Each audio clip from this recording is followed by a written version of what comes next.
മോൻജിത്തീസ് അസ്സലാമു അലൈക്കും. എല്ലാവർക്കും സുഖമാണോ? അപ്പോൾ ഇന്നത്തെ വ്ളോഗ് ഞാൻ ഡിന്നർ വ്ളോഗാണ് കേട്ടോ. രാത്രി ഇത് ഇപ്പം ഞായറാഴ്ച ഇടുന്ന വ്ളോഗാണ് ഇത്.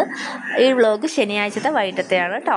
അപ്പം എല്ലാവരും ചോദിച്ചു ഞാൻ ജോബിന് കയറിയോന്ന്. ജോബിന് കയറാൻ ഞാൻ തിങ്കളാഴ്ച 22 ജൂൺ തിങ്കളാഴ്ച രാവിലെ 9:30 കൊല്ലത്ത് ട്രെയിനിങ്ങാണ്. കൊല്ലം ചിന്നക്കട വെച്ചാണ് 3 ദിവസം ട്രെയിനിങ്. ബുധനാഴ്ച എക്സാമാണ്. ആ എക്സാം കൂടെ പാസ്സായാലേ എനിക്ക് അപ്പോയിൻമെൻറ്റ് ലെറ്റർ കിട്ടത്തുള്ളൂ. അപ്പം ആ എക്സാം പാസ്സാവാൻ എല്ലാവരും ഒന്ന് ദുആ ചെയ്യുക, പ്രാർത്ഥിക്കുക. അപ്പം എക്സാം പാസ്സായി കഴിഞ്ഞാൽ അപ്പോയിൻമെൻറ്റ് ലെറ്റർ നമ്മുടെ വീട്ടിൽ വരും. ഇപ്പോൾ ഓഫർ ലെറ്റർ വന്നു. ഓഫർ ലെറ്റർ വന്നപ്പോഴാണ് ട്രെയിനിങ് കയറിയത് കേട്ടോ. ഇത് പറയാൻ കാരണം എല്ലാവരും എന്നോട് ഒരുപാട് പേര് ചോദിച്ചു, DM ആയിട്ടും അല്ലാതെയും എല്ലാം. അപ്പം ഞാൻ ചോദിച്ചു ഇങ്ങനെ അങ്ങ് പറയാം, അപ്പോൾ ഓരോരുത്തരായിട്ട് പറയണ്ടല്ലോ, മെസ്സേജ് അയച്ചു, അതുകൊണ്ട് കേട്ടോ. അപ്പോൾ ദഹിന്ന് നമുക്ക് ചിക്കൻ കാലിൻ്റെ ഫ്രൈയും പിന്നെ മത്തി വറുത്തത്, ചീനി ഉരിഞ്ഞത്, ചപ്പാത്തി, മുളക് അടിച്ച്, ഇതൊക്കെയായിരുന്നു രാത്രിയിലെ ഭക്ഷണം കേട്ടോ.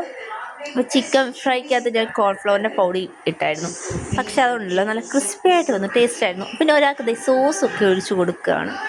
അങ്ങനെ ഞാൻ ചപ്പാത്തിയും കഴിച്ചു. പിന്നെ ഞാൻ ചിക്കൻ പോലും നമ്മുടെ ചീനി പൊരിഞ്ഞതും കഴിച്ചു കേട്ടോ. ആദ്യം ചപ്പാത്തി എല്ലാം കഴിച്ച് കഴിഞ്ഞിട്ട് പിന്നെ ചീനി പൊരിഞ്ഞത്. അപ്പോൾ ഇന്നത്തെ വ്ളോഗ് ഇത്രേ ഉള്ളൂ. Tata bye bye, see U.